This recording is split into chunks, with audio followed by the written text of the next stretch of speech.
A wise poet, that is the late Maya Angelou, once said, "People will forget what you said, forget what you did, but people will never forget how you made them feel." No truer words have been explicitly stated about the simplicity of life and how we relate with each other as humans. Reality is relative. Tikamba vichani. Well, it's as simple as a story that starts with a welcome to the Shipikisha Club. But mwana wa mulungu, muzamuza vichani. Yeah. I am K-Rock. Let's go. Get it? He's a bwana now, and like Rome, it didn't happen overnight. It takes many years to become an overnight success, and way too many falls to build an empire that can stand the taste of time and have people remember your name. Some people spend their entire lives either running from or not knowing their purpose. MAG44, mastermind behind some of the best scored tracks to ever be produced by an African who hails from Zambia, has certified his place with the music that drives his life through his God-given purpose. A lyrical, surreal mesh genius and bringing to life the parable of the mustard seed. Too much is given, much is expected. And this man keeps giving with the purest of intent. It's not just about MAG44 as a brand, it's the impact he has in people's lives. Hello everybody, welcome to another week of Entertainment Exclusive. My name is Mary Siawanda, and as you can tell, we're on a different couch today with a very special guest. One of the biggest, best superstars, producer, artist. Guys, I am not kidding. Like, he tries to underrate himself, but we're not underrating him. One of the biggest stars to ever grace us with his talent, MAG44. That I should take you places more often so you can intro me. I'll definitely do that. I would definitely do that. Welcome to the show. Thank you for having me. Thank you. Okay. Yeah, I think it's safe to say everybody will agree with me when I say you're one of the biggest producers, artists to ever grace us with your talent here in Zambia. Yeah. And not just Zambia, Africa as well, with like the number of collaborations you've had. I just want to know, what makes your work worthwhile in an industry where people kind of say like, oh yeah, it's entertainment. Right. What can you get out of it? Yeah. No, I think, when I kind of feel like when you love what you do, people will love it too. For me, music is something that I've always, even my entire life, it's something that I've always gravitated to. Skip class to go to a studio type guy. You know what I mean? So it's like,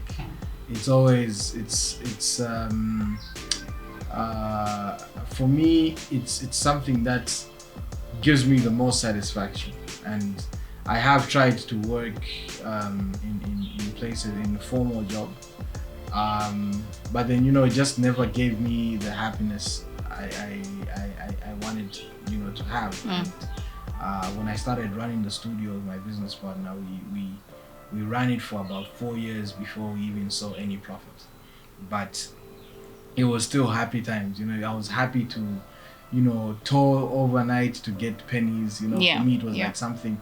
And even now, obviously, we're in a much better place, and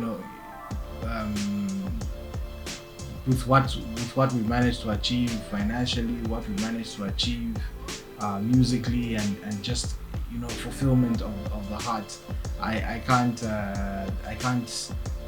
replace that with anything. Yeah. So so I think I think for me the reward of doing what I love is far much more than what what the world will say. Okay, this is the standard of what a person should be doing and should be earning. So that would be my thing, I guess. Okay, I think that's dope. Yeah, right. We should follow that more often. Okay, as a producer, what are the 3 key stages when it comes to you being in your creative zone? Can you take us through that in 3 stages? 3 stages. So like we run a music school, and what I always tell guys is that there are 3 things that I want to teach as to teach other producers is, one, I want to teach you the theory of it. So you need to know the rules, right? So in my creative space, I think about the rules of the particular genre of music, or I think about the rules of the music that I'm doing, whether it's a music score, whether it's an advert, whether it's a producing an artist. So I need to know the rules. Secondly, I need to know so there's the theory, and then there's also the practical, basically. So I need to know my equipment, and for me, it's things like, okay, this artist wants me to do, an R&B song, so I'm now thinking around the music instruments that I needed. I say, okay, for this type of song, because I don't play all the instruments, so I say, okay, I need a violinist, a pianist, a guitarist, you know what I mean, and get these guys. So I make sure that what I will need to practically make this song work is available. But the most important thing is, I ask myself, how do I then know the rules and have my practical things together? How do I now make this unique? How do I break the rules in the end? You know what I mean? Give it your touch. How do I give it my touch? You know what I mean? So what's the unique element of this music? Because otherwise they would have just gone to anybody else.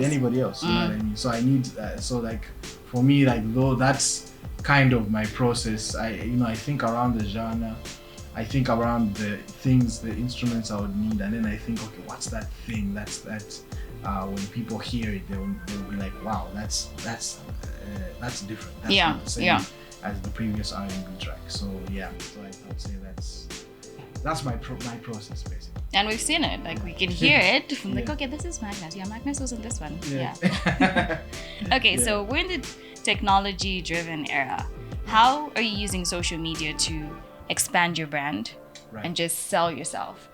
For me, social media is, I won't lie, I'm pretty old, so so I'm not. Are you saying you're a BBC? I am. What is a BBC? First of all, let's start. Born before computers? Born before computers. No, you're not. No. Computers were around. I don't know if they're around in Zambia, but they were around. Yeah. Okay. Yeah, so the thing, I would say I use social media. I guess there is an element of branding, but to be honest, I don't really focus on like how to brand myself. I do this thing on most Tuesdays called Truth Tuesday. Okay. On my social media, and basically I just tell a truth about myself, bad or good. Really? Yeah, I say a truth about myself, and hopefully that truth will help someone see. Last time I was talking about how I was talking about how, like, I haven't smoked I used to be a heavy smoker. I haven't smoked now this is almost 16 years. Okay. So now the thing is, even after not smoking for that long, there are instances when I smell a cigarette and I'm like, and the craving comes, you know what I mean?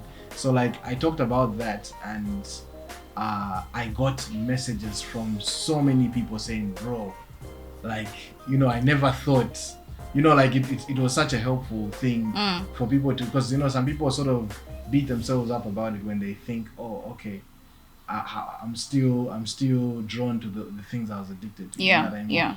And like hundreds of people, even big artists, like called me and said, bro, what you posted there like has really changed me, and I feel like for me, I want to be someone who tells the truth, because the truth doesn't only set me free, it sets other people free. So it's so that's kind of what I guess I want my brand to be surrounded as an artist, and that's what I use. I use social media more for that, more to be of help than of expansion of your brand and stuff. Yeah. Which ends up expanding. Yeah, it does.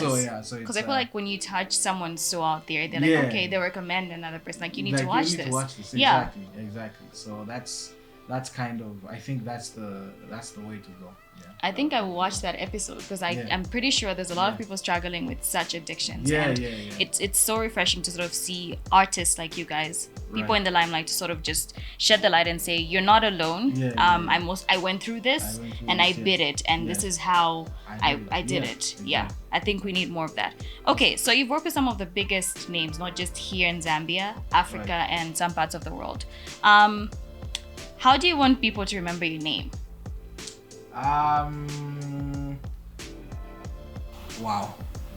I think I want people to remember me as someone who loved God and loved people. I love.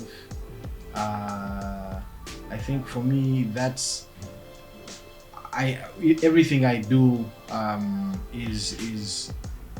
I sort of want to attach it to, look, how is this beneficial to people? You know, like, how is this going to make people's lives better?